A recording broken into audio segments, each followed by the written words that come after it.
പിള്ളേരെ ഒന്നും ഇഷ്ടമല്ലേ? എനിക്ക് പിള്ളേരെ ഇഷ്ടമാണ്, പക്ഷെ ഇവിടെ പിള്ളേര് വേണ്ട. മുത്തശ്ശി ഒരു കാര്യം പറഞ്ഞേക്കാം, ഇന്നെന്റെ ആദ്യ രാത്രിയാണ്. മുത്തശ്ശിങ്ങനെ സ്വർഗത്തിലെ കട്ടുമ്പോണ്ടെന്ന് പോയി തരാമോ? നിനക്ക് സ്വർഗ്ഗമുണ്ട്, പക്ഷെ എനിക്കിത് നടക്കുമല്ലേടാ. നടക്കില്ല. മകളെ, ഞാൻ ഒരു കാര്യം പറയാം. നിനക്ക് അറിയാൻ പാടാത്ത ഒരു സംഭവം ഉണ്ട്. സത്യം പറഞ്ഞ ജോൾസിനെ കണ്ടപ്പോഴാണ് ഞാൻ പേടിച്ചു പോയത്. എന്തിനാ പേടിക്കുന്നേ? ഒരു പാട്ട് കേട്ട് നൈസായിട്ട് ഒരു സെൽഫി എടുത്ത് നിങ്ങൾ പോണമായിരുന്നു.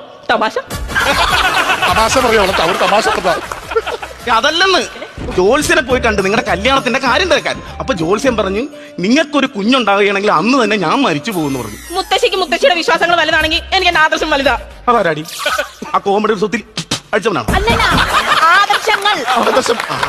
കല്യാണത്തിന് മുമ്പ് എന്റെ അച്ഛനോട് ജോൾസൻ എന്തോ പറഞ്ഞെന്ന് അറിയാവോ? ജോത്സ്യനക്ക് തിരക്കായിരിക്കും, അതുകൊണ്ട് വേറെ ആരെങ്കിലും പിടിച്ച് ഒരു പരിപാടി അങ്ങോട്ട് ബുക്ക് ചെയ്തേക്കണം. നേരത്തെ ഒരു സാധനം ഇങ്ങോട്ടേക്ക് കോമഡിയാ. ഞങ്ങൾ എന്ത് പറഞ്ഞാലും കാണിച്ചാലും മുത്തശ്ശി കേൾക്കും. അപ്പൊ മുത്തശ്ശി അറിയാതിരുന്ന ചേട്ടന് ഫോണിൽ കൂടെ എഴുതി കാണിച്ചു ഒരു സർപ്രൈസ് കൊടുക്കാം. എഴുത്തുമാരെ അറിയാൻ പാടില്ല, ഇംഗ്ലീഷ് വാലയാണ് പിന്നെ കംപ്ലീറ്റ് മഴക്ക് ഒന്നും അറിയാൻ പാടാത്തവനെ.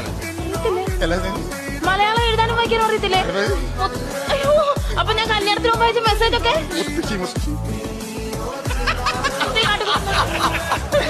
എന്തൊക്കെയായിരുന്നു എഴുതി. ഞാൻ വീട്ടിൽ ഇരുന്ന് ഇങ്ങനെ നേരെ പോകാൻ വേണ്ടിട്ട് വീട്ടിൽ ഇരുന്ന് നേരെ അത്ര കളഞ്ഞപ്പോ ഇവിടെ വന്ന് എന്തോരം കളയുന്നു.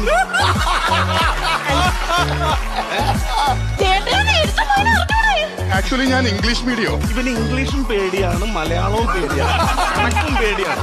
പിന്നെ ഇവൻ ആകെ അറിയാവുന്ന ഒരു സ്ഥാനമുണ്ട്, ബയോളജി. അത് എനിക്കും പേടിയാണ്.